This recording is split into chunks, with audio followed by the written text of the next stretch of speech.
विजय times news channel देखे आप सभी दर्शकों का बहुत बहुत स्वागत है। मैं हूं रमनदीप कौर। इस वक्त की बड़ी खबर आ रही है प्रयागराज से। क्या है पूरा मामला, देखने के लिए बने रहिए हमारे। नीट पेपर लीक मामले को लेकर दिल्ली के जंतर मंतर के साथ साथ संगम नगरी प्रयागराज में भी सुबह से छात्रों का आंदोलन और प्रदर्शन जारी था। सुभाष चौराहे पर हजारों की संख्या में पहुंचे छात्रों ने चक्का जाम कर सड़क पर उतरकर प्रदर्शन किया। तो वहीं प्रदर्शन के दौरान जब केंद्रीय शिक्षा मंत्री धर्मेंद्र प्रधान के इस्तीफे की खबर आई तो छात्रों में खुशी की लहर दौड़ गई और छात्रों ने अपनी खुशी का इजहार करते हुए सड़क पर नाचते दिखाई दिए और तिरंगा लहराते दिखाई दिए। कुछ छात्र तो खुशी से स्ट्रीट लाइट के पोल पर चढ़कर बैग भी दिखाई दिए। छात्रों ने कहा कि यह हर एक छात्र की जीत है और हमारी एकता की जीत है और आगे भी सरकार को ध्यान देना चाहिए कि किसी तरह का पेपर लीक ना हो। तो पार्टी शुरू होगी, अब तो पटाखे लगेंगे। अब वो अपना कमर कस लेंगे क्योंकि उनकी जितनी बेइज्जती होने वाली है ना भाई, वो क्या करेंगे मुझे ये नहीं पता है। वो बहुत पहले दे दिए होते ना सही रहता। वो हर जगह ट्रोल भी होंगे, अब इस्तीफा दिए भी और ट्रोल होंगे और मजाक बने। मोदी जी को देना चाहिए ना, मेन वो उनके पास की बात नहीं है देश चलाना, उनके पास की बात है ही नहीं है। बहुत पहले दे देना चाहिए क्योंकि इस्तीफे अब उनकी इतनी बेइज्जती हो गई, सहन नहीं कर पाएंगे। पहले दे देते कितनी इज्जत नहीं जाती उनकी। कहाँ से आए आप? हम यही है प्रयागराज। किस चीज की पढ़ाई कर रहे हैं? शॉर्ट हैंड है, स्टैंड हुआ मतलब पढ़ने भी देती रहती हूँ, एग्जाम को देते रहते थे, लेखपाल दिया बट अभी लग रहा है कि पेपर बिक गया है। नहीं, आज इतना देखिए कहना नहीं चाहिए। इतने संघर्ष के बाद आज जो है इस्तीफा मिला है। आज यही पहले कर देते तो इतने लड़के इतने संघर्ष ना करते, लाठी ना खाते। और लाठी खाए उसके बाद जो है इन्होंने किया, ये गलत है।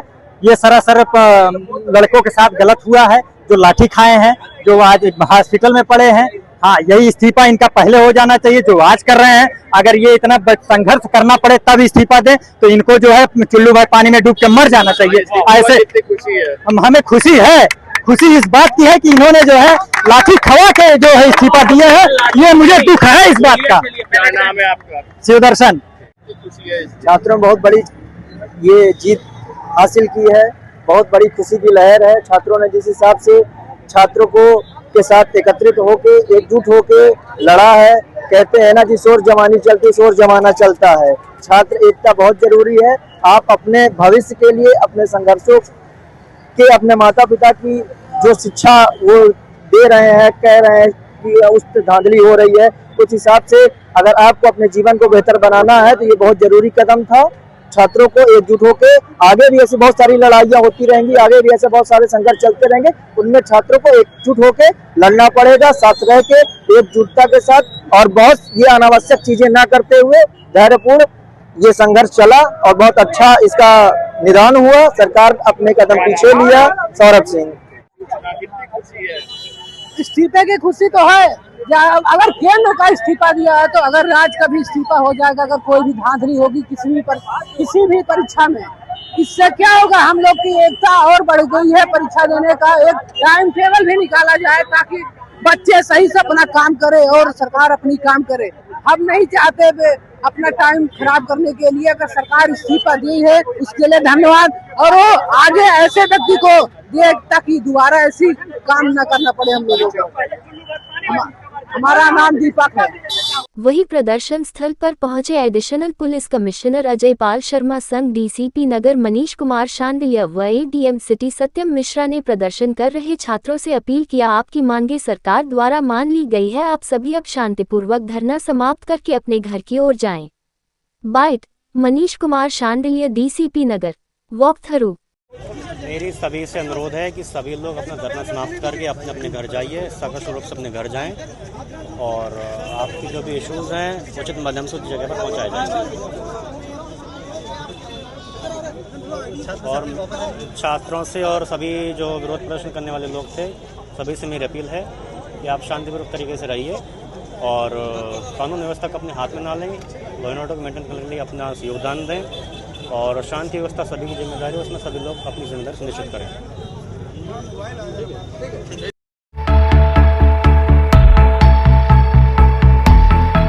नैनी में पकड़ा गया अवैध स्लॉटर हाउस, 9 गिरफ्तार।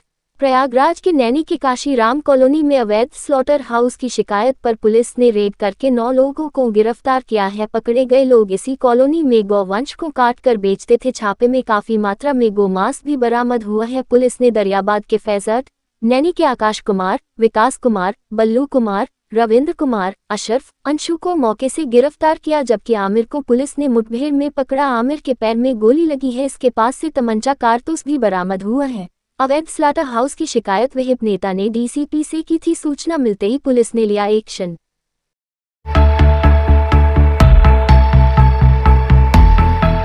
गौ माता को राष्ट्रीय माता बनाने के लिए गांव सम्मान आवाहन अभियान की प्रयागराज में भी हुई शुरुआत। गौ माता को राष्ट्रीय माता घोषित करने के लिए अलग अलग अभियान पूरे देश में चलाए जा रहे हैं। वहीं गौ माता को राष्ट्रीय माता घोषित करने के लिए अब गौ सम्मान आवाहन अभियान की शुरुआत वृंदावन से हुई है, जिसकी जानकारी आज मीडिया क्लब के हर्ष नारायण सभागार में प्रेस वार्ता करते हुए साध्वी विमला गोपाल ने दी है। उन्होंने मीडिया से बात करते हुए बताया कि इस अभियान की शुरुआत में भारत की सभी तहसील 5.25 करोड़ लोगों के किए हस्ताक्षर ज्ञापन के साथ सौंपे गए थे। साथ ही मिस कॉल के माध्यम से भी लोग इस अभियान से जुड़े रहे हैं और इस अभियान के दूसरे चरण में गो सम्मान दिवस के रूप में 27 जुलाई 2026 को मनाया जा रहा है। वहीं साध्वी विमला गोपाल ने सभी भारतवासियों, गो प्रेमियों सिविल लाइन स्थित हनुमत निकेतन मंदिर पहुंचकर प्रातः 08 से 9:15 बजे तक विजय मंत्र का संकीर्तन हिस्सा लेने की अपील की है। वहीं हनुमान मंदिर से प्रातः 10 बजे जिलाधिकारी कार्यालय के लिए रवाना होंगे, जहां पर जिलाधिकारी के माध्यम से महामहिम राष्ट्रपति, प्रधानमंत्री, महामहिम राज्यपाल एवं माननीय मुख्यमंत्री महोदय के नाम 40 करोड़ हस्ताक्षर सहित प्रार्थना पत्र भेजने का काम करेंगे और जब तक गौ माता राष्ट्रमाता घोषित नहीं होती तब तक यह अभियान चलता रहेगा। जी, जय गौ माता। ये अभियान भारत के वृंदावन भूमि से प्रारंभ हुआ, संतों द्वारा चलाया गया है। इसमें कोई व्यक्ति नेतृत्व नहीं कर रहा है, यानी कि इसके अध्यक्ष जो हैं वो नंदी बाबा और प्रधान संरक्षक हमारी भगवती गौ माता हैं। इसमें किसी प्रकार का कोई डोनेशन नहीं लिया जा रहा। इसका नाम है अभियान का गौ सम्मान आवाहन अभियान, जिसका एक ही उद्देश्य है कि गौवंश की सेवा हो, सुरक्षा हो और उनको सम्मान मिले। और ये अभियान लगातार कई चरणों में बांटा गया है और इसमें सरकार को निवेदन किया जाएगा, वो भी शांतिपूर्वक। निवेदन का जो तिथि है वो 27 है, 27 अप्रैल, फिर 27 जुलाई, फिर 27 अक्टूबर और उसके बाद 27 फरवरी 2027। इस प्रकार 2026 से शुरू होकर के प्रथम चरण में 27 अप्रैल को तहसील में 5 करोड़ हस्ताक्षर के साथ सरकार को जन समर्थन के साथ ज्ञापन सौंपा गया और अब दूसरे चरण में 27 जुलाई को सुबह 10 से 11 बजे के बीच सभी लोग इस अभियान को आगे बढ़ाते हुए अपने अपने डीएम कार्यालय पर ज्ञापन देने जाएंगे। और हमारे प्रयागराज में भी सुबह 7:30 बजे डीएम कार्यालय के पास ही हनुमान मंदिर में सभी लोग एकत्रित होकर के विजय मंत्र का जाप करते हुए संपूर्ण भारत में एक साथ 8 से 9:15 बजे तक इस अभियान को आगे बढ़ाते हुए 10 बजे तक सभी लोग डीएम कार्यालय पहुंचकर ज्ञापन अवश्य देंगे। आप सभी भी जहां भी हो, आप इस अभियान में शामिल हो। इसमें किसी प्रकार का कोई डोनेशन नहीं है। मैं साध्वी विमला गोपाल, पुष्कर जी। धर्म सम्राट करपात्री जी महाराज ने एक बार गौ रक्षा के लिए सरकार से निवेदन किया था और उसी निवेदन के तहत माननीय इंदिरा गांधी जी ने कई कानून, ऐसे कानून पारित किए जिसमें हर राज्य को एक स्वतंत्रता मिली कि वो गौ माता के लिए, गौ माता के संरक्षण के लिए और गौ हत्या बंद कराने के लिए कानून पारित करे। हम देखते हैं कई राज्यों में ऐसे कानून पारित हुए जिसकी वजह से गौ हत्या बंद हुई, लेकिन कुछ राज्य ऐसे भी रह गए जहाँ पे ये कानून इस प्रकार के पारित नहीं हुए। तो उसकी वजह से अब हम ये देखते हैं कि जिन राज्यों में कानून पारित हुए, जिन राज्यों में गौ माता को संरक्षण मिला, उन राज्यों से गौ माता की तस्करी होती है और उनको उन राज्यों में ले जाया जाता है जहाँ पे गौ हत्या हो रही है। तो हम देखते हैं कि कानून तो पारित हुए लेकिन उसका लाभ नहीं हुआ। हमारा संविधान एक वादा करता है, वो वादा ये है, आर्टिकल 48 में कॉन्स्टिट्यूशन कहता है कि state has the responsibility to protect cows and abolish cows slaughter. मतलब गौ माता की संरक्षण और गौ हत्या को बंद कराने की जिम्मेदारी हमारे देश की है, ये संविधान कहता है। तो ये एक वादा है जो कि अधूरा रह गया है और इसी वादे को पूरा करवाने के लिए लोकमत में, ये लोकतंत्र में एक मत रखने का तरीका है। हमने देखा कि लोक तंत्र में मत रखने का एक तरीका आंदोलन है, जो कि हम देख सकते हैं जंतर मंतर पर जिस तरह से चल रहा है और हम उसके परिणाम भी देख सकते हैं। वो एक आंदोलन है। और ये एक अभियान है शांतिपूर्वक तरह से हस्ताक्षर अभियान करके हम प्रयास कर रहे हैं कि सरकार तक अपनी बात पहुंचाई जाए। तो सरकार के पास एक ये मौका है, एक बहुत अच्छी अपॉर्चुनिटी है कि हम ये दिखाएं कि हस्ताक्षर अभियान लोक का मत प्रस्तुत करने का एक उचित और शांतिपूर्ण तरीका है। तो इसके लिए हमारा 27 तारीख को हम डीएम कार्यालय में जाके अपना ये ज्ञापन पत्र सौंपेंगे। उसके लिए सभी भक्तों से अनुरोध है कि सुबह 7:30 बजे सिविल लाइन्स हनुमान निकेतन मंदिर में आए। वहाँ पे हम गौ माता के पूजन से, शंखनाद से और जैसे दीदी ने बताया विजय मंत्र का जाप करके 1 घंटा वैसे शुरुआत करेंगे और फिर हम सभी साथ में मिलके डीएम कार्यालय में जाके ये गौ माता के लिए जो शुभ कार्य हो रहा है इसको कंप्लीट करेंगे। जय गौ माता। मेरा नाम अपूर्व तिवारी है, अधिवक्ता उच्च न्यायालय।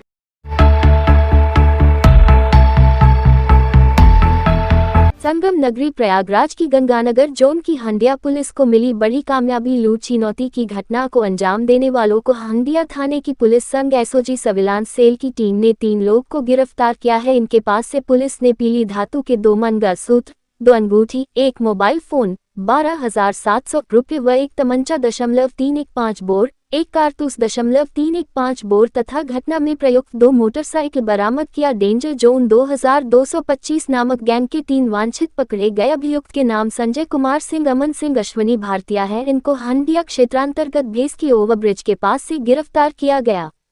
उक्त गिरफ्तारी बरामदगी के आधार पर मुकदमा उपरोक्त में धारा -317 2 संव 3/25 आर्म्स एक्ट की बढ़ोतरी कर नियमानुसार अग्रिम विधिक कार्यवाही की गई। हंडिया क्षेत्रांतर्गत भेस की रेलवे ओवरब्रिज के पास मोटरसाइकिल सवार अज्ञात बदमाशों द्वारा मुकदमावादी की पत्नी का ज्वेलरी, मोबाइल फोन व रुपयों से भरा पर्स छीनकर भाग गए थे, जिसके संबंध में थाना हंडिया मुकदमा 374/2026 उपरोक्त पंजीकृत कर घटना के सफल अनावरण हेतु पुलिस टीमों का गठन किया गया था।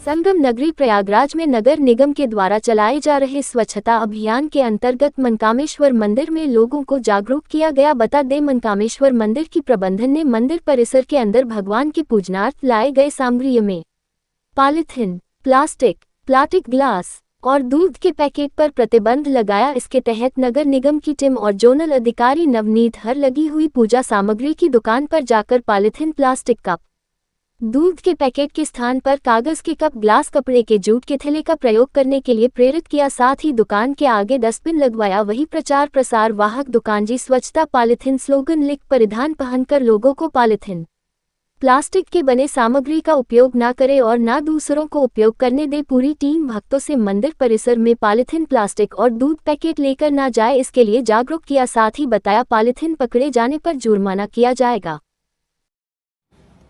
नगर निगम द्वारा विशेष स्वच्छता अभियान के तहत पूरे शहर में घूम कर नगर निगम की टीम लोगों को जागरूक कर रही है और पॉलीथीन के प्रति लोगों को प्रतिबंधित करने के लिए जो भी हमारे भक्तगण हैं, दुकानदार हैं, वो अपने पॉलीथीन का इस्तेमाल न करें और प्लास्टिक के ग्लास का प्रयोग न करें।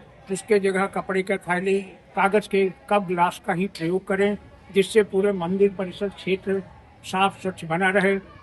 आज हम मनकामेश्वर मंदिर में आए हैं, जहाँ के जो स्वामी जी हैं, महाराज जी हैं, उन्होंने सख्त आदेश दिया है कि कोई भी मंदिर के अंदर पॉलीथीन, प्लास्टिक के कप और दूध के पैकेट का अंदर प्रवेश प्रतिबंधित है।